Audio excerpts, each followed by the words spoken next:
ലോകമെമ്പാടും പാട്ടുകളില്ലാതെ വെറും സംഗീതം കൊണ്ട് മാത്രം നമ്മളോട് സംസാരിച്ച NEG മാജിക്.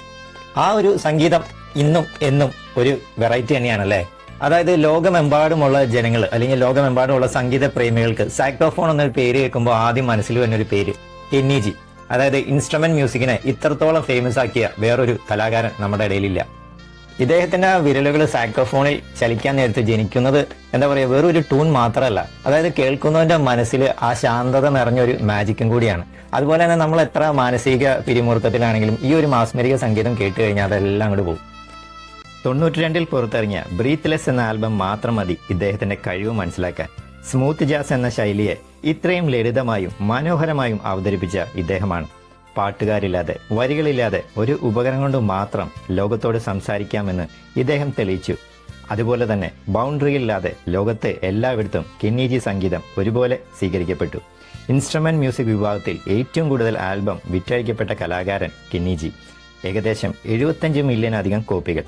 ശ്വാസം വിടാതെ തന്നെ മിനിറ്റുകളോളം തുടർച്ചയായി സാക്സോഫോൺ വായിക്കാനും കഴിയും. ഒരിക്കൽ 45 മിനിറ്റിലധികം സമയം തുടർച്ചയായ ഒരു നോട്ട് വായിച്ച് ഇദ്ദേഹം ഗിന്നസ് റെക്കോർഡ് വരെ നേടിയിട്ടുണ്ട്.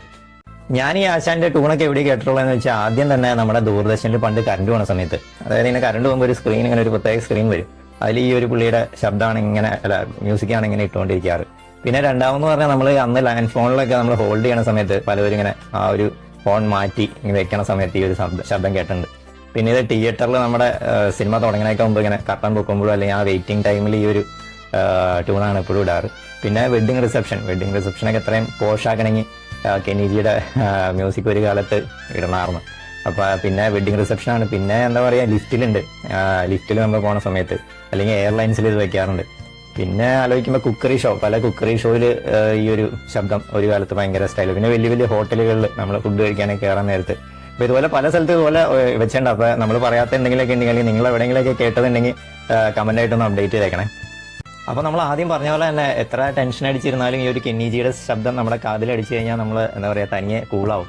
എന്നാലോചിച്ച് നോക്കിയാൽ ലോകത്തുള്ള എത്ര വെയിറ്റിംഗ് ഏരിയകളിൽ പുള്ളിയുടെ ശബ്ദം ഇങ്ങനെ കേട്ടുകൊണ്ടിരിക്കുന്നുണ്ടാവും. അതായത് വെയിറ്റിങ്ങേ അല്ലാന്ന് എത്ര പേർക്ക് തോന്നിയിട്ടുണ്ടാവില്ല, അല്ലെങ്കിൽ ആ ഒരു ഫീല് ഇല്ലാതാക്കാൻ പറ്റിയിട്ടുണ്ടാവില്ലേ. അങ്ങനെയാണ് എന്താ പറയുക, സംസാരിക്കാൻ പറ്റാത്തത് ട്യൂണിലൂടെ നമ്മളോട് സംസാരിച്ച NEG. എന്തായാലും thanks for watching. So keep smiling and keep listening. By.